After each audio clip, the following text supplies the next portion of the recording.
Hello friends and welcome in my class microbes classes. तो इस video में हम is matter around is pure part 10 discuss करेंगे। इससे पहले मैंने इस चैप्टर के ऊपर 9 वीडियो बनाया। अगर आपने नहीं देखा है तो आप डिस्क्रिप्शन के थ्रू या आप चैनल पे प्लेलिस्ट में जाके आप देख सकते हैं। अगर आप नए हैं तो चैनल को सब्सक्राइब कर लीजिए जिससे कि हमारे सारे वीडियो आपको टाइम टू टाइम मिलते रहे। हमने मैथ के ऊपर भी पॉलिनोमियल तक आपको पढ़ाया है इस चैनल के ऊपर, तो आप वो भी देख सकते हैं। उसके भी वीडियो मैं लगातार आपको प्रोवाइड कर रहा हूँ। तो ये चैनल आपके लिए बहुत इंपॉर्टेंट है अगर आप 9th और 10th के स्टूडेंट हैं तो आइए आज हम देखते हैं कि इस वीडियो में इस चैप्टर में हमें और आगे क्या स्टडी करना है। तो जैसा कि प्रीवियस वीडियो में हमने जो है फ्रैक्शनल डिस्टिलेशन पढ़ रखा था, तो फ्रैक्शनल डिस्टिलेशन का हम डेली यूजेज में देखेंगे कि इस वीडियो में जो है हमारे वातावरण में हमारे चारों तरफ फ्रैक्शनल डिस्टिलेशन का जो सबसे मेन यूज है वो क्या है, उसका यूज करके हम क्या कर सकते हैं। तो उसको करने के पहले अगर हम अपने चारों तरफ देखते हैं एयर को, तो एयर क्या होता है? एयर जो होता है हमारा होमोजीनियस मिक्सचर होता है गैस का।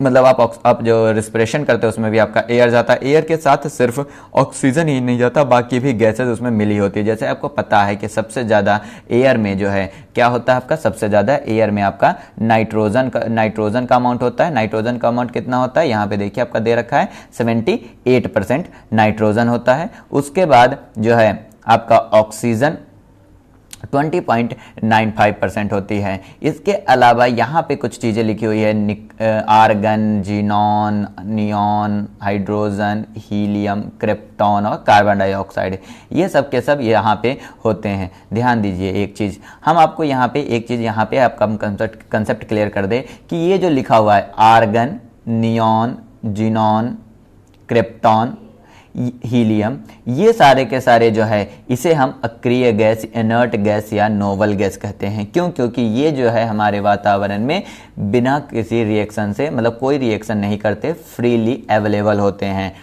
बिना किसी कंपाउंड का फॉर्मेशन किए हुए। मतलब ये हमारे जितने भी हैं अक्रिय गैस, नोवल गैस, ये हमें वातावरण में ऐसे ही मिल सकते हैं। तो ये सब के सब जो है आपका एयर में मिक्स होता है। तो एयर को हम क्या कर सकते हैं? एयर जो है हमारा गैसेस का जो है होमोजीनियस मिक्सचर है।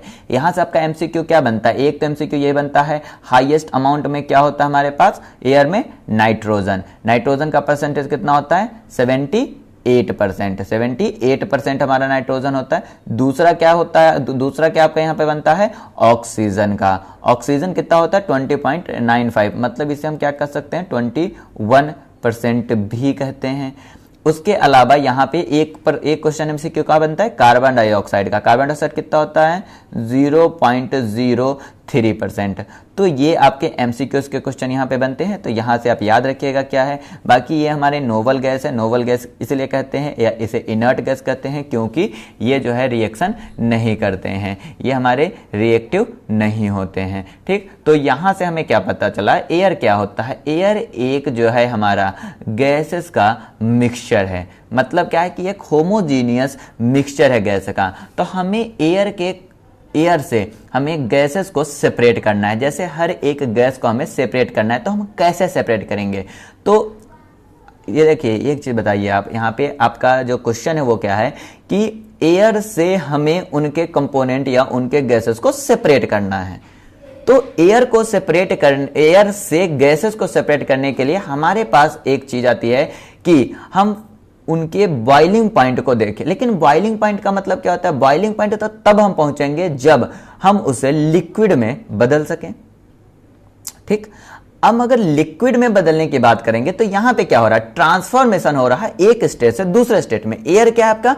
गैसियस स्टेट में है, वहां से आपको पहले लिक्विड स्टेट में बदलना पड़ेगा और उस लिक्विड स्टेट को हम हीट करेंगे और वो हीट जो है वो एनर्जी लेके अलग अलग बॉइलिंग पॉइंट पे जितने भी गैस के कंपोनेंट है वो अलग अलग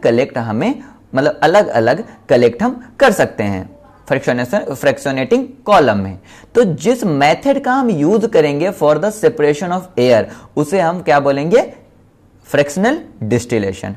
लेकिन ये सिंपल नहीं है, तो इसको हम समझने की कोशिश करते हैं। नेक्स्ट स्लाइड में हमारा इसके ऊपर ही है कि वो हम कैसे सेपरेट करेंगे। तो सबसे पहले इस स्लाइड में हम ये बता रहे हैं एयर क्या है। तो एयर हमारा होमोजीनियस मिक्सचर है डिफरेंट गैसेस का, जिसमें nitrogen, oxygen, argon, carbon dioxide, helium, neon, krypton और जीनॉन सब होते हैं। हम गैसेस को सेपरेट करते हैं फ्रैक्शनल डिस्टिलेशन के रूप में। इस मेथड का यूज करके। और ये यूज क्यों करते हैं, इसका बेसिक कंसेप्ट क्या है या इसका प्रिंसिपल क्या है? इसका प्रिंसिपल है कि डिफरेंट बॉइलिंग पॉइंट पे जो है लिक्विड जो है डिफरेंट बॉइलिंग पॉइंट पे अलग अलग सेपरेट हो जाता है और फ्रैक्शनेटिंग कॉलम में वो कलेक्ट हो जाता है। तो आइए हम देखते हैं सबसे पहले हम क्या करेंगे। सबसे पहले हम एयर को, यहाँ पे देखिए एयर है, इस एयर को हम क्या करते हैं, एयर को, चूंकि एयर क्या है हमारा गैसियस रूप में है। गैसियस का मतलब क्या होता है कि इसके पार्टिकल्स दूर दूर होंगे, तो इसे हम कंप्रेस कर दें। क्या कर दें? कंप्रेस कर दें। कंप्रेस करेंगे मतलब क्या है, प्रेशर अप्लाई कर दे या टेम्परेचर को डिक्रीज कर दे। दोनों कंडीशन में इनके पार्टिकल्स पास पास आएंगे और ये एक फॉर्म से दूसरे फॉर्म में बदल जाएगा, मतलब गैसियस स्टेट से लिक्विड स्टेट में आ जाएगा। तो लिक्विड स्टेट में जो भी एयर आएगा उसे हम लिक्विड एयर कहेंगे। क्या कहेंगे हम उसे? Liquid air. अब हमारे पास लिक्विड मिल गया। अब क्या करेंगे हम, लिक्विड एयर को हीट देंगे, वार्म करेंगे, वार्म अप करेंगे, जिससे कि ये अलग अलग टेम्परेचर पे अलग अलग गैस जो है वो इवोपोरेट हो जाए, मतलब अलग अलग जो है टेम्परेचर पे हमें अलग अलग गैस मिल जाएगा। जैसे कि ऑक्सीजन यहाँ पे मिल रहा है, इसका बॉइलिंग पॉइंट यहाँ पे देखिए क्या दे रखा है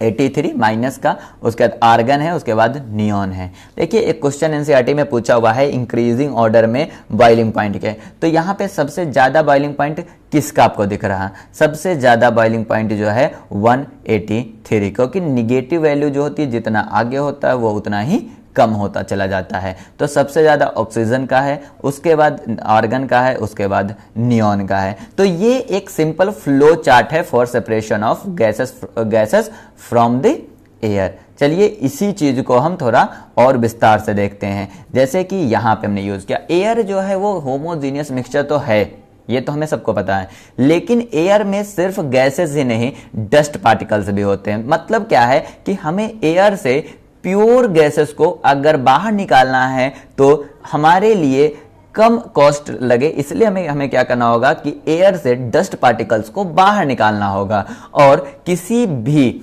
गैस से सॉलिड को सेपरेट करने के लिए या लिक्विड से सॉलिड को सेपरेट करने के लिए हम क्या करते हैं, फिल्टर कर लेते हैं। हम फिल्टर करके डस्ट पार्टिकल को बाहर निकाल देंगे, उस प्रोसेस को हम फिल्ट्रेशन कहते हैं। यहां पे आपको दिख रहा होगा, यहां पे हमने फिल्ट्रेशन यूज किया। अब फिल्ट्रेशन से जो है आपका एयर अंदर जाएगा, इस एयर को हम इस चैम्बर में, फर्स्ट चैम्बर में कंप्रेस कर देंगे, प्रेशर अप्लाई कर देंगे। प्रेशर अप्लाई करने से क्या होगा, इनके पार्टिकल्स पास पास आएंगे और ये हमारा हॉट एयर के रूप में, लिक्विड के रूप में धीरे धीरे बदलने लगेगा। यहाँ पे क्या होगा, यहाँ पे हम कंडेंसर यूज कर रहे हैं, मतलब वाटर को पास कर रहे हैं। एक तरफ से ठंडा वाटर दे रहे हैं, दूसरे तरफ से वाटर निकल रहा है गर्म होके।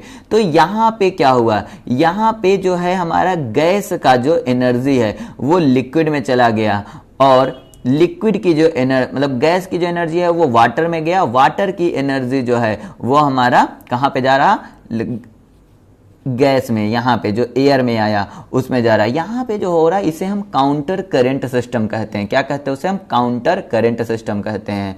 मतलब क्या है कि एक तरफ से जैसे हम यहाँ पे दो पाइप यूज कर रहे हैं, एक पाइप ये है और एक पाइप ये है। हम क्या है कि इस पाइप से गर्म चीज दे रहे हैं और इस पाइप से हम ठंडी चीजें प्रोवाइड मतलब सप्लाई कर रहे हैं। तो क्या होगा, यहाँ पास एनर्जी का एक्सचेंज होगा और एनर्जी एक्सचेंज होके क्या होगा कि ये एनर्जी एक्सचेंज तब तक होगा जब तक ये दोनों बैलेंस ना कर जाए। या ये कह सकते हो कि इसकी एनर्जी इधर चली जाएगी और इसकी एनर्जी धीरे धीरे इसमें आएगी। तो यहाँ पे काउंटर करंट प्रोसेस के थ्रू जो हमारा हॉट एयर है वो लिक्विड एयर में बदल जाएगा। यहां से देखिए, यहां से हमारा लिक्विड एयर में बदल गया जो कि कोल्ड कंप्रेस्ड एयर है। इसको हम अब सेपरेटर से यूज करेंगे। देखिए सबसे पहले कार्बन डाइऑक्साइड गैस जो है वो हमारा एज अ ड्राई आइस के रूप में सेपरेट हो जाता है। एमसीक्यू का क्वेश्चन है कि एयर से सबसे पहले कौन सी गैस सेपरेट होती है, तो एयर से सबसे पहले carbon dioxide as a dry ice